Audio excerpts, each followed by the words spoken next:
What's up, guys? Welcome back to another video. This is the channel where we go deeper into the Bible and we reveal hidden truths within inside the Bible. Today, we're going to be talking about Jesus rejected by his own community, his own people, titled by me, Let It Go. We're going to be reading from Luke chapter 4, verse 22 to 27. Let's get right into this video. Luke chapter 4, verse 22 to 27, and it reads, "Everyone spoke well of him, as amazed by his gracious words. They came from his lips. 'How can this be?' they asked. 'Isn't this Joseph's son?' Then he said, 'You will undoubtedly quote me from this proverb, physicians, heal yourself,' meaning do miracles here in your own hometown, like those who did in Capernaum.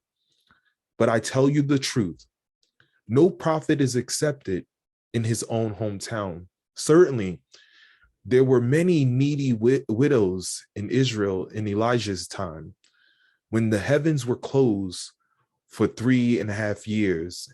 A severe famine devastated the land. Yet Elijah was not sent to any of them. He was sent instead to a foreigner. A woman of Zarephath, in the land of Sidon.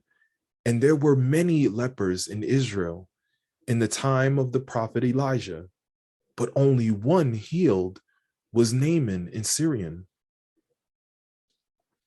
The Life Application Study Bible says, "Even Jesus himself was not accepted as a prophet in his hometown. Many people have a similar attitude. Don't be surprised if your Christian life and faith are not easily understood or accepted by those who know you well, because they know your background, your failures, your feebles. They may not see past those new person you have become, because they know your background, your failures, your feebles. They may not see past the new person. What is this? Let's do it over. Reading from this, let's see what the Life Application Study Bible has to say about this. "Even Jesus himself was not accepted as a prophet in his own hometown. Many people have similar attitudes. Don't be surprised if your Christian life and faith are not easily understood or accepted by those who know you well, because they know your background, your failures, your feebles. They may not see past those to the new person you have become. Let God work in your life. Pray to be positive witnesses for him and be patient." This teaching is called Let Me Go. Look how fast they turned on Jesus. First, they were impressed with his eloquence, his charm and winning words, and the power of his message. The word wondered. It means they began to marvel and be astonished at the gracious words flowing from his mouth. They were taking pride in one of their own neighbors being so capable. Second, they began to question. This was a quick reaction, a change. Sitting there listening, the questions began to arise in their thoughts. Is this not Joseph's son? The people were sitting there glancing around, asking in their minds, it's not this his mother, his brethren, his sister? Are they not all with us? Are they offended in him? The word offended means they stumble over him. They could not imagine that someone from their own town, someone whom they had known since a child, could be a Messiah, the Son of God. Third, they demanded proof, insisted that he had to heal, and that is to prove himself by working miracles in their midst. Remember, all this was still thoughts in their minds. They were still sitting there listening to him, but their thoughts were stumbling over. They were still sitting there listening to him, but their thoughts were stumbling over his claim to be the Messiah.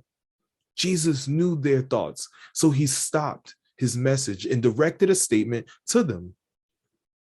You are thinking, saying to me, physician, heal, prove yourself. Prove yourself by doing miracles as you did in Capernaum.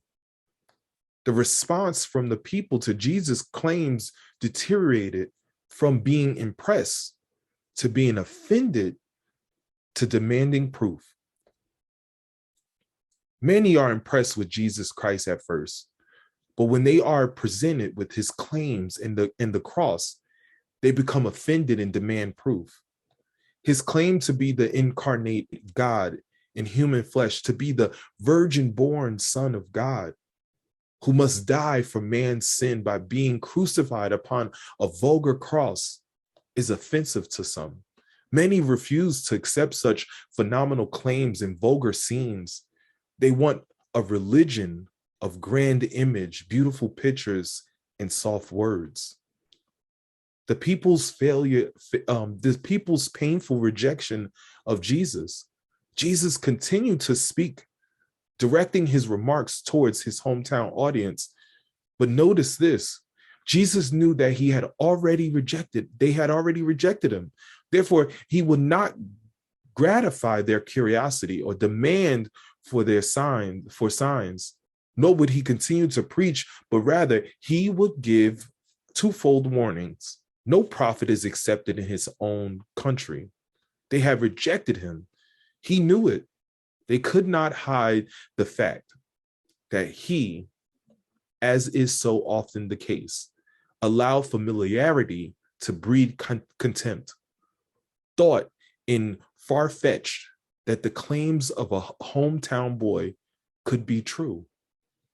Given into envy among neighbors, his own country, Jesus was bound to be thinking of all of Israel as well as Nazareth, and the Jewish nation would eventually reject him, the true Messiah.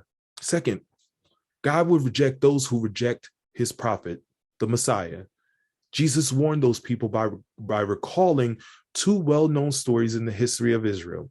The audience could not miss this point. In the past, God had not given his mercy to people who just thought they were God's people, Jews, but God had given his mercy to those whose heart were turned towards him and who accepted him. There was one needy widow in Elijah's day.